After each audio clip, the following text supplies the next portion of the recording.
નમસ્કાર દોસ્તો, આજે શોર્ટ વિડીયોમાં હું તમને કેટલાક ફંક્શન વર્ડ શીખવાડીશ. બોર્ડની એક્ઝામ જે અત્યારે ચાલી રહી છે અને તારીખ 7 એટલે શનિવારે 7 માર્ચ 2026. તો આ શનિવારે 7 માર્ચે જે સ્ટાન્ડર્ડ 12થમાં ઇંગ્લિશનું પેપર છે, તો એમાં સૌથી મોસ્ટ યુઝફુલ જે ફંક્શન વર્ડ છે MCQમાં હોય છે. તો અહીંયા 4 થી 5 ફંક્શન વર્ડ મેં લખેલા છે, ધ્યાનથી જુઓ તમે. લાસ્ટ વિડીયોમાં મેં 12 સુધી સમજાવ્યું હતું, અહીંયા આપણે 13થી જોઈશું. ધો, ઓલ્ધો, તેમ છતાં, હાવેવર, ગમે તેટલું તો પણ, ડિસ્પાઇટ એટલે તેમ છતાં, ઇન્સ્પાઇટ ઓફ એટલે તેમ છતાં. જ્યારે સેન્ટેન્સમાં આમાંથી કોઈ પણ એક હોય તો બ્રેકેટમાં તમારે લખેલું હોય છે શોઈંગ કોન્ટ્રાસ્ટ. શોઈંગ કોન્ટ્રાસ્ટ એટલે વિરોધાભાસ બતાવે છે.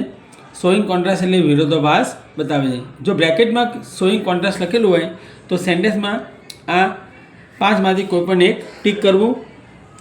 14 ગિવિંગ રીઝન, કારણ બતાવવા માટે સિન્સ અને બીકોઝ વપરાય છે.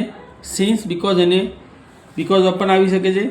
15 શોઈંગ મેનર. શોઈંગ મેનરની અંદર હંમેશા યાદ રાખો, એઝ આગળનું વાક્ય પૂરું થાય પછી એઝ પછી કરતા અને ડુ કે ડઝ આવવું જરૂરી છે, તો એને કહેવાય શોઈંગ મેનર.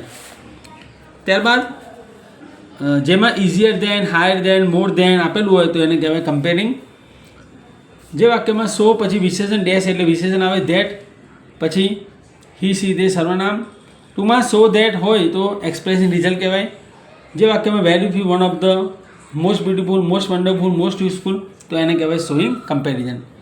સો પ્રિય દર્શકો, આ બધા ફંક્શન વર્ડ યાદ કરો અને વધુને વધુ માર્ક્સ પ્રાપ્ત કરો. તો સ્ટાન્ડર્ડ 12થમાં બોર્ડની એક્ઝામમાં તમને ફંક્શન વર્ડમાં માર્ક્સ આવે એના માટે આ વિડીયો બનાવેલ છે.